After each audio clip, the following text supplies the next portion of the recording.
Hello दोस्तों आज हम सीखेंगे बैंक ऑफ इंडिया में फिक्स डिपॉजिट का फॉर्म कैसे फिल किया जाता है। दोस्तों चैनल पर अगर आप नए हो तो सब्सक्राइब जरूर कर लीजिएगा, क्योंकि बैंक ऑफ इंडिया से जुड़ी हुई सारी इन्फॉर्मेशन और न्यू अपडेट्स यहाँ आपको सबसे पहले मिलेगी। तो दोस्तों देर न करते हुए चलिए शुरू करते हैं।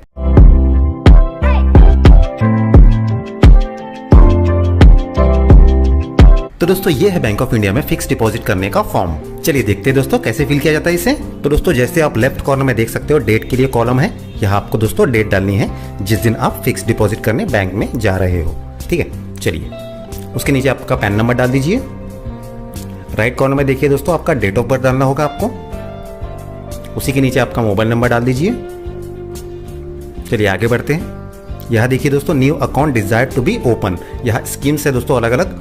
फिक्स डिपॉजिट में बहुत सारे स्कीम्स होते हैं, तो आपको जो भी स्कीम करना हो आपको यहाँ टिक करना होगा। देखिए यहाँ पे करंट प्लस दिया हुआ है। उसके बाद शॉर्ट टर्म डिपॉजिट है, फिक्स डिपॉजिट है, मंथली इनकम सर्टिफिकेट है, डबल बेनिफिट डिपॉजिट है और रिकरेंट डिपॉजिट है। रिकरेंट डिपॉजिट दोस्तों आपका आरडी होता है। तो जो भी स्कीम में आप फिक्स डिपॉजिट करना चाहते हो उसे आपको टिक करना होगा। चलिए उसके नीचे आप देख सकते हैं दोस्तों कस्टमर आईडी दी हुई है।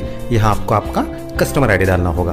दोस्तों आपका कस्टमर आईडी आपको आपके पासबुक पर मिल जाएगा। उसके जस्ट नीचे देखिए दोस्तों फर्स्ट एप्लीकेंट नेम लिखा हुआ है। यहाँ आपको जिस नाम से आपको एफडी बनाना है वो नाम देना होगा दोस्तों। राइट में देख सकते हैं दोस्तों आप सेकंड एप्लीकेंट के लिए जगह दी हुई है। अगर आपको एफडी जॉइंट में ओपन करना है तो यहाँ आपको सेकंड एप्लीकेंट का कस्टमर आईडी और नाम देना होगा। चलिए दोस्तों आगे बढ़ते हैं। Mandate for account operations. ठीक है, मतलब अकाउंट कौन ऑपरेट करेगा। तो अगर आपका सिंगल एफडी में अकाउंट है तो जस्ट आपको सिंगल पे टिक करना होगा, और अगर आप एफडी जॉइंट में ओपन कर रहे हैं तो आपको दोस्तों अकॉर्डिंगली यहाँ पे टिक करना होगा जिस भी प्रकार का आप ऑपरेशन चाहते हैं। जैसे कि दिया हुआ है यहाँ पर either or survivor, former or survivor, anyone or survivor, या जॉइंटली बाय ऑल अदर्स भी है, या फिर same as my our existing account. Saving account जो भी आपका बैंक में अकाउंट है सेविंग, उसमें जो अकाउंट का ऑपरेशन दिया हुआ है उसके अकॉर्डिंगली अगर आपको रखना है तो यहाँ आपको टिक करना होगा same as my existing account. ठीक है, चलिए आगे बढ़ते हैं। पेमेंट डिटेल्स आपको देना होगा दोस्तों। देखिए यहाँ पे दिया हुआ है ट्रांसफर फ्रॉम माई सेविंग या करंट अकाउंट, मतलब जो आपका सेविंग और करंट अकाउंट एग्जिस्टिंग बैंक में है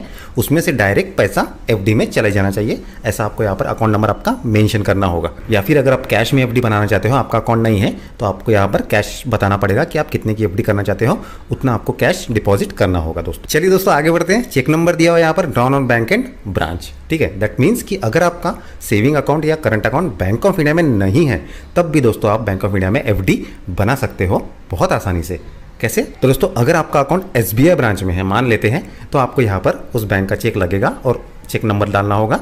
यहाँ पर बैंक का नाम लिखना होगा और ब्रांच लिखना होगा। चेक दोस्तों क्लियरिंग में जाएगा और जैसे चेक क्लियर हो जाएगा आपका एफडी बन जाएगा दोस्तों। यहाँ दोस्तों आपको अमाउंट रुपीस देना होगा कि जितने भी अमाउंट की आपको एफडी बनाना है उतना अमाउंट यहाँ पर आपको डालना होगा। चलिए आगे बढ़ते हैं। टेन्योर दिया है दोस्तों डेज, मंथ, ईयर्स। तो जितने भी पीरियड के लिए आपको एफडी क्रिएट करना है आपको यहाँ पीरियड डाल दें। जैसे 6 महीने के लिए करना है तो 6 मंथ लिख दीजिए। 1 साल के लिए करना है तो 12 मंथ्स आप लिख सकते हैं। चलिए रेट ऑफ इंटरेस्ट के लिए जगह दी हुई है % पर एनम के लिए।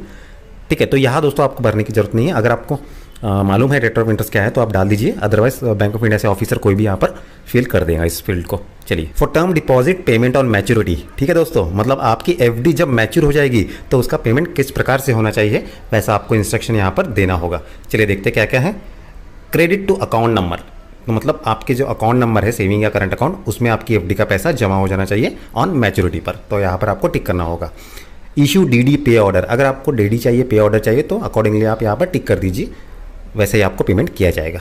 ठीक है, और एक ऑप्शन दिया हुआ है दोस्तों यहाँ पर बाय कैश। अगर आपको कैश चाहिए मैच्योरिटी पर तो यहाँ पर आपको टिक करना होगा। ऑटो रिन्यूअल इंस्ट्रक्शन यहाँ पर एक बार दोस्तों आप पढ़ लीजिएगा कि किस प्रकार से ऑटो रिन्यू आपका एफडी होना चाहिए। चलिए देखते हैं। रिन्यू प्रिंसिपल एंड इंटरेस्ट, मतलब टोटल अमाउंट जो आपका मैच्योरिटी पर बनता है, principal plus interest, total amount अगर आपको चाहते हैं कि रिन्यू हो जाए तो आपको यहाँ पर टिक करना होगा दोस्तों। सेकंड ऑप्शन है दोस्तों रिन्यू प्रिंसिपल ओनली, मतलब सिर्फ प्रिंसिपल अमाउंट यहाँ पर आपका रिन्यू होगा, इंटरेस्ट की अमाउंट आपके सेविंग अकाउंट में क्रेडिट हो जाएगी। ठीक है, अगर आप चाहते हैं कि आपको डीडी या पे ऑर्डर मिल जाए तो आपको यहाँ टिक करना होगा। अगर आप चाहते हैं कि टोटल अमाउंट आपके अकाउंट में जमा हो जाए तो दोस्तों आपको यहाँ पर टिक करना होगा, टोटल अमाउंट आपके सेविंग अकाउंट या करंट अकाउंट में जमा हो जाएगा। चलिए एग्रीमेंट देखते हैं दोस्तों। एग्रीमेंट एक बार ये पढ़ लीजिएगा, रिकरिंग डिपॉजिट के बारे में है। अगर आप आरडी बना रहे हो तो नंबर ऑफ इंस्टॉलमेंट आपको यहाँ पर मेंशन करना होगा और मैच्योरिंग ऑन भी मेंशन करना होगा। चलिए यहाँ एक डिक्लेरेशन दिया है दोस्तों, इसे एक बार पढ़ लीजिएगा। चलिए मैं आपके लिए पढ़ देता हूँ। I we hereby declare that although we have open this term deposit account in our joint names with operational instruction repayable to ERS, मतलब आइदर सर्वाइवर या former survivor, However, we jointly agree that in the event of demise of either of us, the premature payment may be done to the survivor. ठीक है दोस्तों, तो दोस्तों इसका मतलब ये हुआ कि अगर आपकी फिक्स डिपॉजिट जॉइंट में है जिसका ऑपरेशनल इंस्ट्रक्शन है आइदर और सर्वाइवर या फॉर्मर और सर्वाइवर, और इन द इवेंट ऑफ डिमाइस बोल रहा है दोस्तों, मतलब अगर किसी एक अकाउंट होल्डर की मृत्यु हो जाती है तो सेकंड जो अकाउंट होल्डर है उसे प्री मैच्योर पेमेंट एफडी का किया जाना चाहिए। तो इसे दोस्तों आपको यहाँ पर यस पर टिक करना होगा ताकि आपको कोई प्रॉब्लम ना हो। चलिए, सिग्नेचर ऑफ एप्लीकेंट दिया हुआ दोस्तों, यहाँ पर आप अपने सिग्नेचर कर दीजिएगा। चलिए दोस्तों, नॉमिनेशन की बात करते हैं। नॉमिनेशन फॉर्म DA1 दिया हुआ है, nomination under section 45ZA of the banking regulation act 1949। चलिए दोस्तों देखते हैं यहाँ पर क्या दिया हुआ। I we nominate the following person to whom in the event of our minus death the amount of deposit in the above account may be returned by the bank of India. As nominee is minor on this date, I we appoint dash to receive the amount of deposit in the account on behalf of the nominee in the event of our minus death during the minority of the nominee। तो दोस्तों इसका मतलब ये हुआ कि जो nominee है वो माइनर है, मतलब उसकी उम्र 18 से कम है। इस केस में दोस्तों आपको यहाँ पर किसी को अपॉइंट करना होगा, यहाँ पर आपको किसी का नाम देना होगा कि अगर अकाउंट होल्डर की डेथ हो जाती है तो उस केस में दोस्तों जिसका भी नाम आप अपॉइंट करेंगे उसे पेमेंट किया जाएगा। लेकिन दोस्तों अपॉइंटी जो है उसकी एक वैलिडिटी रहेगी, क्योंकि जो नॉमिनी है वो अभी माइनर है, वो एक बार मेजर बन जाएगा तो अपने आप अपॉइंटी की वैलिडिटी खत्म हो जाएंगी दोस्तों। चलिए दोस्तों आगे बढ़ते हैं। यहाँ पर देखिए name and address of nominee दिया है, तो नॉमिनी का नाम आपको यहाँ पर देना होगा और एड्रेस भी देना होगा। चलिए, if nominee is minor, date of birth stick out if nominee is not a minor. ठीक है दोस्तों, अगर नॉमिनी माइनर है तो यहाँ पर आपको डेट ऑफ बर्थ उसकी देना होगा, नीचे आपको उनकी एज भी देना होगा। आगे दिया हुआ है नॉमिनीज रिलेशनशिप विद डिपॉजिटर, मतलब डिपॉजिटर के साथ नॉमिनी का क्या रिलेशन है दोस्तों, यहाँ पर आपको मेंशन करना होगा। जैसा सन है तो सन लिखिए, ब्रदर है तो ब्रदर, मदर है तो मदर। चलिए आगे बढ़ते दोस्तों। Signature of two witness if thumb impressions obtain.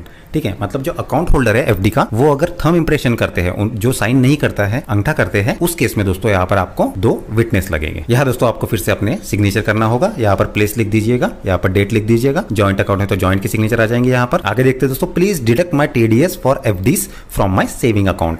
अगर आप चाहते हैं कि आपकी एफडी का जो TDS है वो आपके सेविंग अकाउंट में से कटे तो आपको अकॉर्डिंगली यहाँ पर मेंशन करना होगा। उसके बाजू में दोस्तों कस्टमर आईडी दी हुई है तो आपको यहाँ पर अपना कस्टमर आईडी डालना होगा। ठीक है दोस्तों, उसके नीचे एक्नॉलेजमेंट ऑफ नॉमिनेशन है, यहाँ आपको कुछ नहीं भरना है, ये बैंक ऑफिसर द्वारा फिल किया जाएगा। तो दोस्तों ये है बैंक ऑफ इंडिया में फिक्स डिपॉजिट करने का फॉर्म, बहुत आसान है दोस्तों। इस फॉर्म के साथ दोस्तों आपको कोई भी डॉक्यूमेंट्स देने की जरूरत बिल्कुल नहीं है, बस ये फॉर्म फिल कर दीजिएगा और ऑफिसर के पास सबमिट कर दीजिएगा, आपकी एफडी बन जाएंगी। तो दोस्तों आप समझ ही गए होंगे कि फिक्स डिपॉजिट का फॉर्म कैसे भरा जाता है। और दोस्तों अगर आपको हमारी वीडियोस पसंद आती है तो प्लीज सब्सक्राइब कर दीजिए हमारे चैनल बैंकिंग विद उत्कर्ष को और बेल आइकन दबाइए ताकि जब भी हम नई वीडियो अपलोड करें उसकी नोटिफिकेशन सबसे पहले आपको मिले।